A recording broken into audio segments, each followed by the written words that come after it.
Hapon sa inyo ito, idol, na galing sa probinsya namin, sa probinsya ng Capiz, sa Rua City, idol. Idol, yung daing na, pakas yan, idol. Tawag sa amin, pakas. Daing yan sa Tagalog pa. Idol. Pakas yan, malaking isda, yung tangigi yan. Ito, idol, naman, pakas na tilapia din. Ayan, idol, tilapia. Ayan. Tsaka may pusit sa idol, yan ang galing sa amin. Napakasarap ng mga idol. Ito na mga idol, isda na pakas.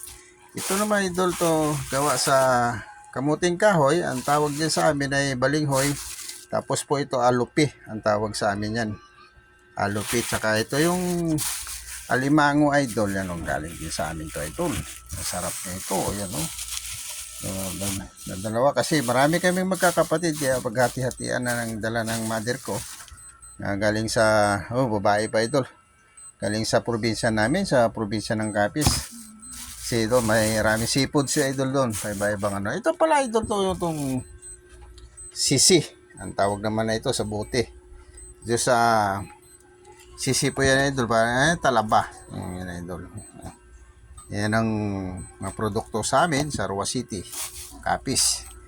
So yan idol, masarap ito idol, lalo itong pakas na to idol, pakas na tilapia, saka may dilis idol, sarap yan, limango.